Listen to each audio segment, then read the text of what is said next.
జై భీమ్.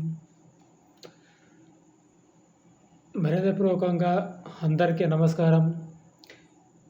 ఈరోజు మన దేశానికి ఎంతో గౌరవప్రధానమైన రోజు, భారత రాజ్యాంగం దినోత్సవం.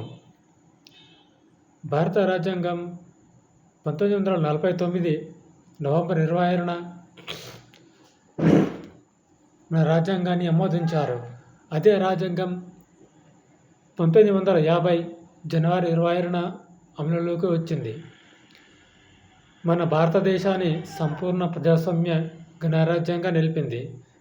డాక్టర్ బిఆర్ అంబేద్కర్ గారు రూపొందించిన ఈ రాజ్యాంగం ప్రపంచంలోనే అతిపెద్ద అత్యున్నత రాజ్యాంగాలలో ఒకటి. ఈ రాజ్యాంగం మనకిచ్చింది స్వచ్ఛ, సామాన్య హక్కులు, సమానత్వం, న్యాయం. మనమందరం ఎక్కడి వారు, ఎలాంటి వారు అయినా ఈ రాజ్యాంగం ముందు అందరం సమానమే. ఈరోజు మనం రాజ్యాంగం విలువలను గౌరవించాలని, బాధ్యతగా పాటించాలని ప్రతిజ్ఞ చేద్దాం.